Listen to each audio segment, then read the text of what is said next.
यदि A B C D एक आयत है, कोण ए बी डी बराबर 40 डिग्री है, तो कोण डी सी ए का मान क्या होगा।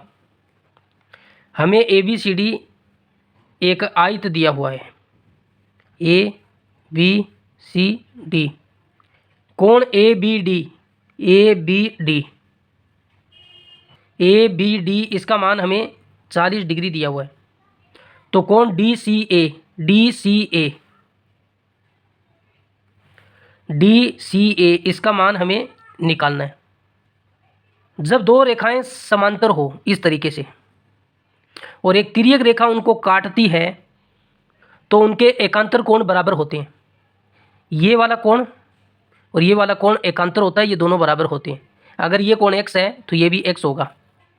इसमें भी देखो ए बी जो रेखा है, ए बी जो भुजा है, इसको आगे बढ़ा दें और इसको भी हम आगे बढ़ा दें तो ये समांतर रेखाएं हैं और ये एक तिर्यक रेखा इनको काट रही है, तो इनके एकांतर कोण बराबर होंगे। ये वाला कोण बराबर होगा। ये 40 डिग्री है तो ये भी 40 डिग्री होगा।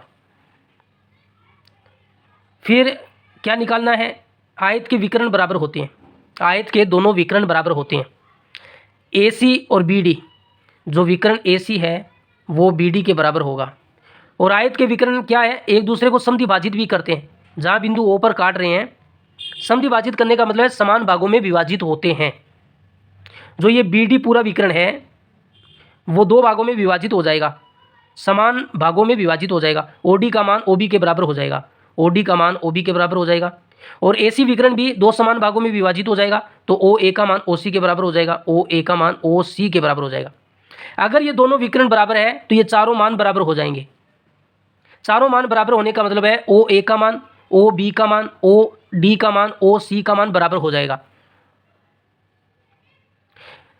और हम जानते हैं जिस त्रिभुज की दो भुजाएं बराबर हो, देखो ये त्रिभुज बन रहा है ओ सी डी। त्रिभुज कौन सा है, त्रिभुज ओ सी डी में इसकी दो भुजा बराबर है, ओ डी और ओ सी, ओ डी और ओ सी दो भुजा बराबर है। जिस त्रिभुज की दो भुजाएं बराबर होती है वो त्रिभुज समद्विबाहु त्रिभुज होता है। तो ये कौन सा त्रिभुज है, समद्विबाहु त्रिभुज। और जो दो भुजाएं बराबर होती है उसके सामने वाले दोनों कोण भी बराबर होते हैं,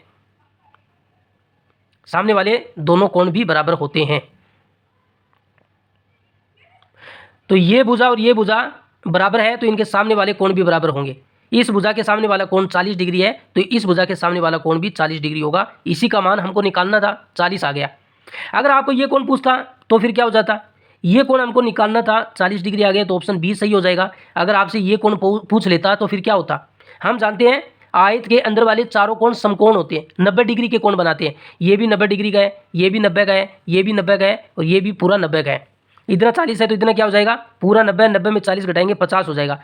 ये भी 40 है तो इधर वाला ये भी 50 हो जाएगा। तो इस तरीके से ये कोण भी हम निकाल सकते हैं।